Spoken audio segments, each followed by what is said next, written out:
Well, for the neutral, what a great series so far. What a second test so far. At least we can say that Sri Lanka have come to the party this time around. And it's something that we can really talk about from a South African standpoint, because you know that we are going to be talking from a South African standpoint on today's video, because the batting hasn't been that great when you look at the whole game as a whole. But there are two players that really stood out, and it's two players that have had a lot of criticism in the past.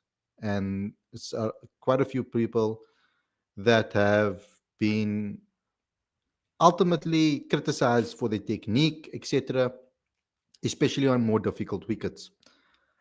And I think that on today's show, we are going to obviously mainly highlight day one and day two. Obviously, there's only been 2 days of cricket, but we're going to be highlighting both days of Test cricket.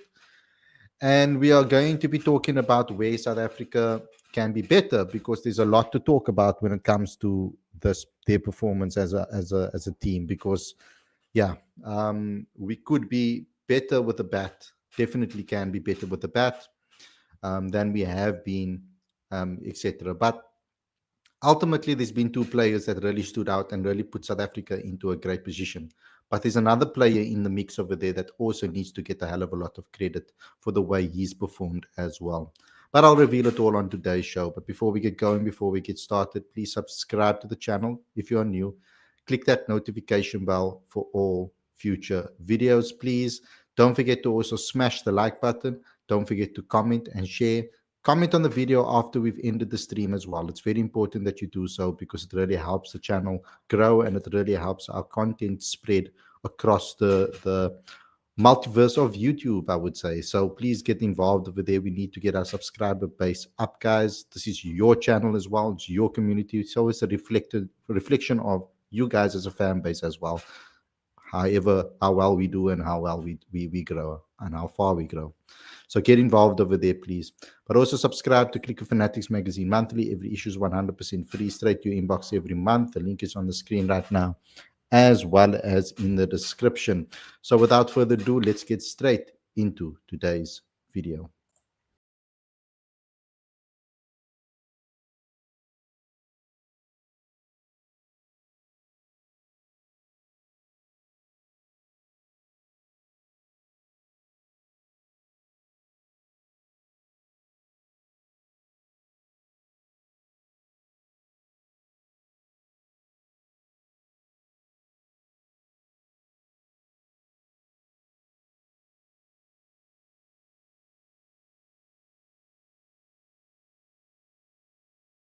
Good evening, everybody, and welcome to Cricket Fanatics Magazine. This is your review live cricket show. I'm your host, Khalid Moedin, and this is the show where we talk about everything that happened on day two of the second test and day one of the second test between South Africa and Sri Lanka. Where are we sitting currently? How are we feeling about the way we performed so far? Well, I'm going to give you a breakdown, of course, of the game and what has taken place when it comes to this particular match, because there's a lot to talk about over day one and day two. We know that South Africa opted to bat first, and it wasn't what they expected. We had a situation on our hands once again because our top order didn't perform. Particularly, I'm talking about Aiden Markram and Tony de Zorzi failing with a bat again in this particular test match, and it's not been a good time for them to in the series so far. They both have underperformed on this tour so far, particularly in this match I'm talking about. Aiden Markram getting 20, was bowled beautifully by Kumara. Kumara cleaned him up. And Tony de Zorzi, of course, got a duck. And that really put South Africa in a very difficult position, because soon afterwards they found themselves 44 for 3 when Tristan Stubbs also lost his wicket quite cheaply, I would say. But then came the comeback. Um, well, not quite, because Temba Bavuma came to the crease, and when the captain comes to the crease, there is hope, particularly with the form that he's in. And him and David Bedingham together, they put in a good partnership together. David Bedingham not facing a lot of the balls though. Temba was facing majority of the balls, and he got himself a nice, a very, very, very good 78. He batted beautifully. He really kind of kept the innings alive for South Africa and the match alive for South Africa from a batting perspective. He took South Africa to 177 before losing his wicket in the 53rd over. And yeah, we thought that David Bedingham was going to be the guy. He's going to be the guy that's going to take over and then completely punish Sri Lanka. But he also fell very cheaply, 6 for off 19. I think Verreynne and Ryan Rickelton were fantastic. Ryan Rickelton again, absolutely fantastic. I mean, him and Temba put on a brilliant partnership. They resurrected the team completely before David came to the crease, before Temba lost his wicket, and David lost his and Temba lost his wicket, and then David came in and lost his wicket too. But Verreynne, Ryan Rickelton, fantastic, absolutely phenomenal the way they batted together. They took the team to 263. Fantastic performance by them. And if you can look at the partnerships, and this game is going to be about that. This game is all about partnerships. This particular series, you know, on this wickets, partnerships are going to be king. Partnerships are going to be key.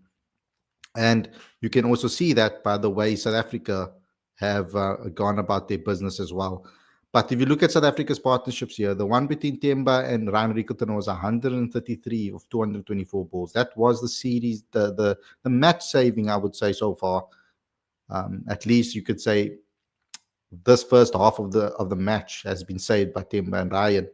Ryan was fantastic. Those centuries were phenomenal, particularly by him. And then now on day two, Verreynne reaching his 100 in magnificent fashion. And I have to give credit to some of the other batters that stuck around with him, particularly Kagiso Rabada. Look over here, 53 of 76 balls. He really stuck around with Verreynne, but he also played attacking cricket. So it was a balance between both, which was fantastic from him. And the pair of them were brilliant. But Dane Patterson as well needs to get some credit for sticking around with Kyle to see him to his century. So South Africa got that minimum. I was hoping for minimum 300. They got 358 in the end on the board, and I felt very comfortable, I would say, after this particular innings and after that particular performances. I was really chuffed with both Rickelton and Kyle. They both needed to score runs. Kyle's now looking like he's settled in this test team, and Ryan scoring his maiden 100. Fantastic for him. You could see how happy he was. You could see the confidence. He's coming out through his batting now. It's going to be very difficult to now change the team around with Ryan's performance. What's Coach Ukri going to do? He has a headache on his hands because Vian Mulder, when he comes back, he has a century to his name now too. So there's a lot of guys that are putting up their hands, and I'm really, really, really happy that our players that we are giving opportunities have been putting up their hands. But we need to sort out that opening partnership and make sure that it's solid. It's causing big problems for South Africa. It's putting us under enormous amount of pressure if we don't perform well at the top of the order and set the foundation for the rest of the batters. Yes, Verreynne, Temba Bavuma, Tristan Stubbs bat well when we're under pressure, but they need to also be given a little bit of a break and an easier road to get runs by having a foundation set for them. South Africa 358 all out. I mean, I think Sri Lanka bowled exceptionally well, even today and yesterday, but mainly yesterday. Asitha Fernando got 3 for 102. Patla Hiru Kumara, brilliant, 4 for 79. He was absolutely fantastic. Vishwa Fernando got 2 for 65. And Parbath Jayasuriya got 1 for 84.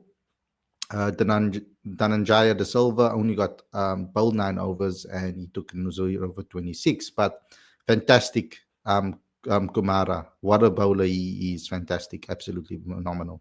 South Africa couldn't get the start they wanted with quick wickets. That was the problem. Sri Lanka got themselves to 41 before the first wicket fell. And that was really the problem over there. Kuraratna, Dimuth Kuraratna was taken out by KG Rabada. And then the game kind of stalled from a South African standpoint. And we were really struggling to get chances until Patterson took a beautiful wicket off to the and Kyle taking a beautiful catch behind the stumps. Dinesh Chandamal nicking that one, edging that one, 44 of 97 balls. 100, they were 150 at that time, and they were dismissed for two. And then something crazy, really crazy, happened when Nasanka on 89 played a crazy, weird, risky shot that saw Keshav Maharaj bowl him, completely bamboozle him, actually.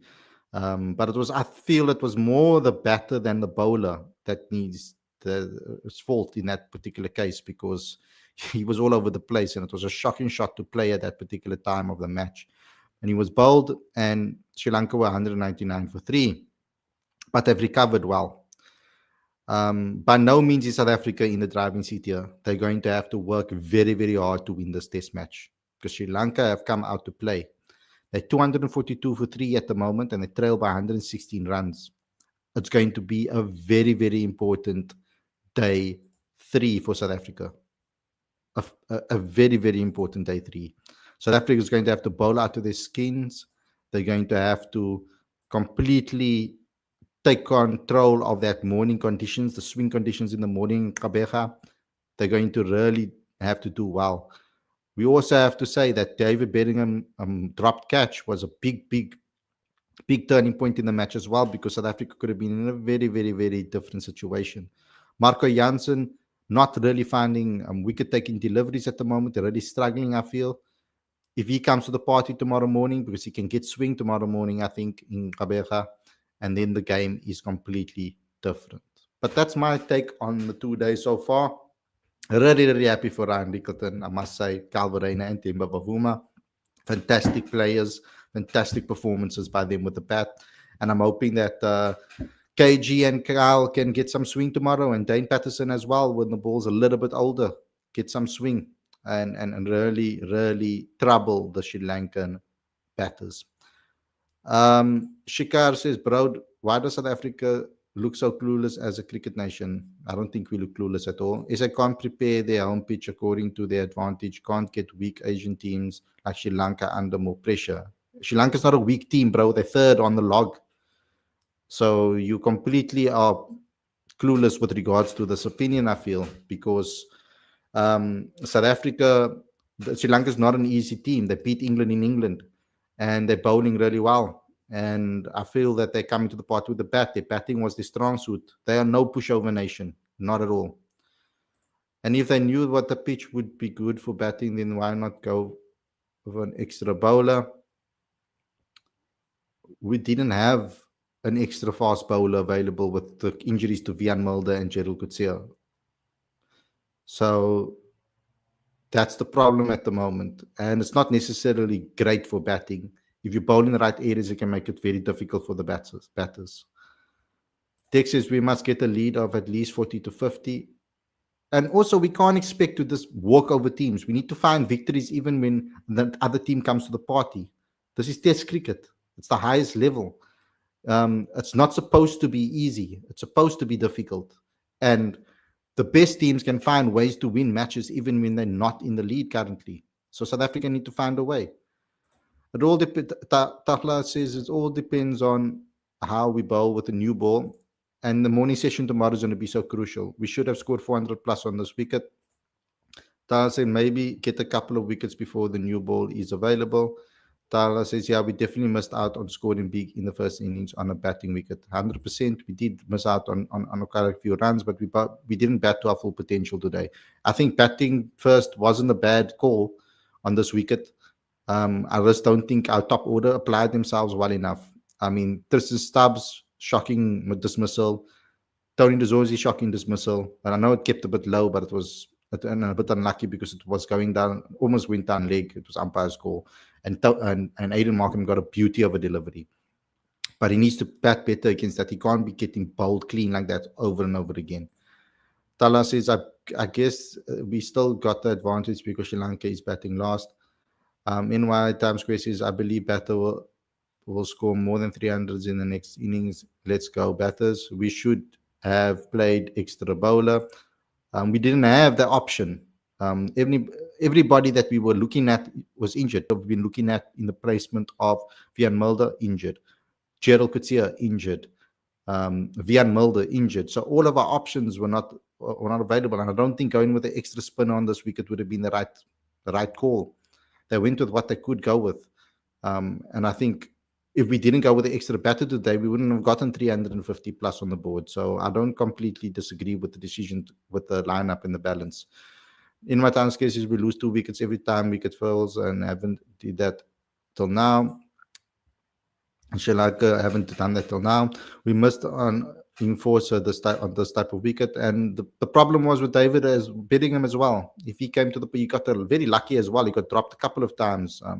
He got very lucky to stay out in the middle, but didn't last long enough, and that's the problem. He needed to come out there and be that enforcer, and he didn't manage to do so. We have to bat very good in the next innings. Maybe Mapaka is right there. When you come talking about Mapaka, I mean, do you feel that it would be the right decision to start a youngster like this on in his debut in a test match like this right now? I mean, the guy that they brought into the team scored 100. So let's think about that when you're talking about this. If you bring in an extra bowler, it needed to be an all-rounder. It can't just be a normal bowler. It had to be an all-rounder because the balance would have been off. We would have batted with one batter too light, I feel. And we wouldn't have maybe even gotten to 350.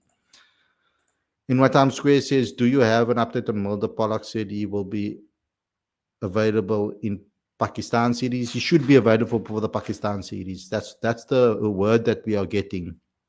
But it's all going to be up to his recovery. He's only supposed to have missed the Sri Lanka series. They haven't ruled him out of the Pakistan series. So we'll have to wait and see when it comes to this. Amit says this bowling will lose against Pakistan too. Well, you're saying lose 2. We haven't lost yet. It's only day 2. I mean, where's the negativity coming from? This is a test match. Test matches are supposed to be difficult. They're not supposed to be just easy. And Sri Lanka is a good batting unit. They're not a bad batting unit. They underperformed in the first test match, I feel. Tex says, Holly, just pray that we don't collapse on our second innings and end up giving a target of 190, 200. Yeah, we're going to have to hope for that. That's all we can do at the moment with regards to that. But I do feel that these players are good enough to be able to do well. I mean, we scored 2 centuries and a half century in the first innings. I mean, that is really, really good. Artie says Mapaka for Patterson. Rickelton would have still been there. He's good enough to start, if not now, when. I think Mapaka, in a match like this, he's still a youngster. And he hasn't played a hell of a lot of 4-day cricket either. His consistency is not 100% there. Dane Patterson at least brings that consistency. He makes it difficult for the opposition to play him, which he has done today. I think he bowled it decently today. He might not be very pacey, but he moves the ball around and makes it hard for the opposition to score easy runs off him. And he can find edges and he can find swing, particularly with the ball, with the new ball. So that experience is invaluable, especially when you're playing against such a batting lineup. Kwena Mapaka would have been is a backup at the moment. If anybody went down or anybody was injured, he's next in line. But I still think that Kwena needs, for me personally, I think it's maybe a little bit too soon to call him up and start him. I think he needs a lot more time in 4-day cricket to get more consistency regularly. And me personally, that's what I believe in 4-day cricket, because he's not experienced in the longer format. That conditioning is completely different to bowling 50 overs in T20 cricket. He doesn't have many first-class games under his belt, not at all. And that's something. How many runs can we defend on this wicket? I think about 250, 300 we can defend. In my time scale says Dex is a collapse days are over now. Believe that almost every innings there will be some centurion. We are batting extremely well. I'm very impressed with the way we've conducted ourselves. Majority of the players have come to the party at least once so far in this test match, in this test series, in test cricket in general.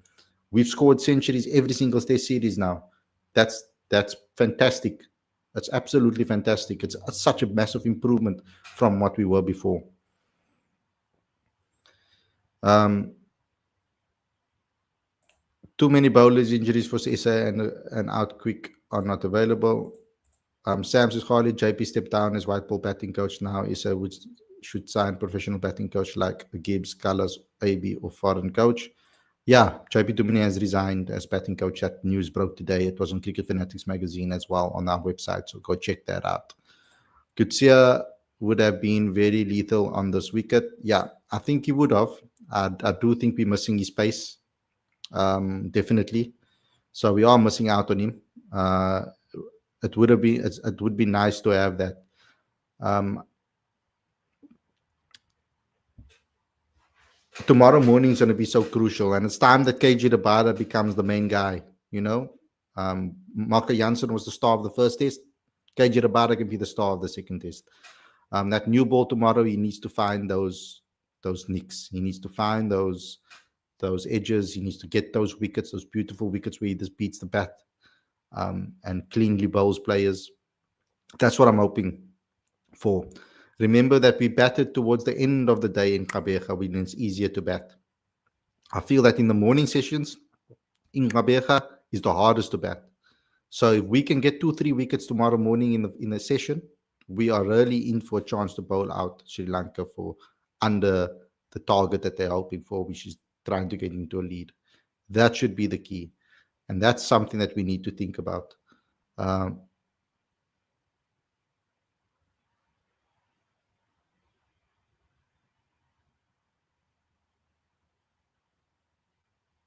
Yeah, that's something that's key.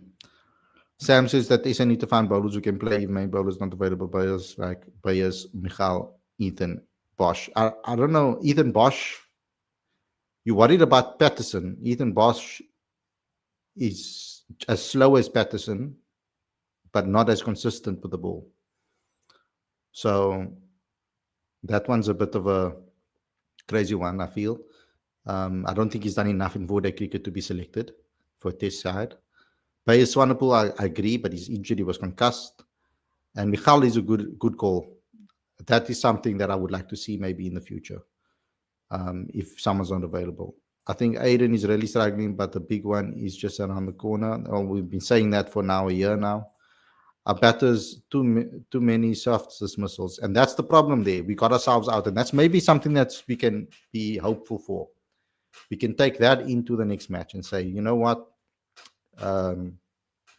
We can take from that and we can learn from that and we can say, let's hope that our batters will perform in the second innings. So far, the match is very nicely poised, and for the test fan, I think it's a very good test match, even test match. Our best chance is on an even test wicket where both batters and bowlers are in for it. I don't think preparing the wickets would have worked for South Africa in a way like favors the bowlers or batters, because their bowlers are just as good and they would have exploited the wicket perfectly, especially when you have such a young bowling attack. If you do a batting wicket, their batters are really, really good, all average above 50, and they would cause us problems as well. Siabonga says Janssen can't bowling P wind. Shocking. Well, we'll see tomorrow morning when the conditions favor the bowlers. I don't think the conditions favor the bowlers when our bowlers bowled.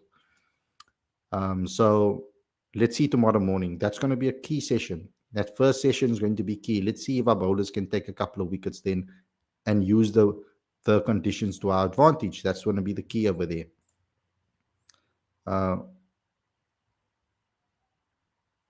Prashant, I'm not going to talk about white ball cricket right now. Don't understand what suddenly happened with Aiden. I also don't know. I think it's a mental block currently. To be honest, the wickets looking like Asian conditions, SA should have looked for home advantage. I don't think it looks like Asian conditions. Otherwise, the spinners would have been the main wicket takers. Jed says, Pato looked the most dangerous today after KG. I felt that Janssen should have used the threat of the bounce a lot more.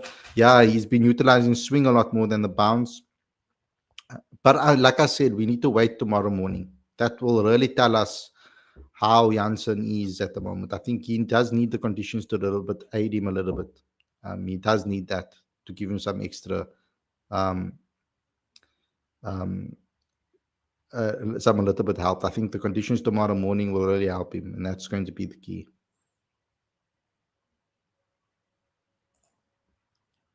Glenray says, Bedingham must stop playing baseball in the second innings. He needs to bat. I don't know why he's coming out so aggressive. He needs to just slow it down, get his eye in, and then take it forward. He doesn't need to come out and start smacking immediately. That shouldn't be his aim, and that shouldn't be his focus. Safa says the fielding and bowling really let the team down. I don't think it's let the team down yet, completely yet. We still have a long way to go in this test match. And the fielding hasn't been horrendous. Bowling hasn't been horrendous either. I think Sri Lanka really batted well. We need to give the credit where it's due. Sri Lanka really applied themselves today. They batted really, really well. They were patient. They went after the right deliveries, and it will improve. But let's judge the match on day 3, first session. After that first session, let's see what South Africa can do after that first session. Shaboka says Birmingham is there for tea and lunch. Yeah. Anyway, guys, thanks a lot for tuning in. I hope you guys enjoyed this episode. Please smash the like button, comment, and share, and please subscribe and click that notification bell for all future videos, please. I'll be back again I'll be back again very soon with another show. We're doing this series as according to how the results are going, because it's pointless me coming on when there's so little to talk about, because I can't then give you a full show. So I'm going to be analyzing the game and seeing how far the game is and where the game is in its status and how much actually happened for me to come and talk to you guys. So please hit that notification bell so you can be aware of when we go live. You'll get a notification directly to your mobile on YouTube on when we go live, and you'll also get an email actually to tell you when we are going live. So please hit that notification bell to get that notification of when we go live. Go check out my exclusive interview with George Linder. I did it from Newlands, from the dugout. So please go ahead and check that out. We also have an exclusive behind the scenes of the Western Province training. Their game was supposed to start today, but day 1 was completely rained out. It was pouring with rain here in Cape Town. So day 2 will start tomorrow, and their match against the Knights looking to be a very close one, with Western Province needing a win, so they're going to have to do it in 3 days, which is going to be crazy. But go check out behind the scenes video on the site. On YouTube. We did a lot of hard work to do that, and it's a privilege to be able to be to get that access that we got with the players and the coaches, etc. That doesn't happen often in domestic cricket. So for a company like ours and a group like ours or media house like ours to be able to get that type of access to players and stuff, so we're really bringing you exclusive content over there. So go have a look at that as well. Don't forget to also comment in the comment section after I've ended the stream. Thanks a lot for watching, and I'll see you guys very, very soon with another show. Let's hope the Proteas can bowl a lot better in the first session tomorrow and get a couple of wickets and keep a nice solid lead that they can add on.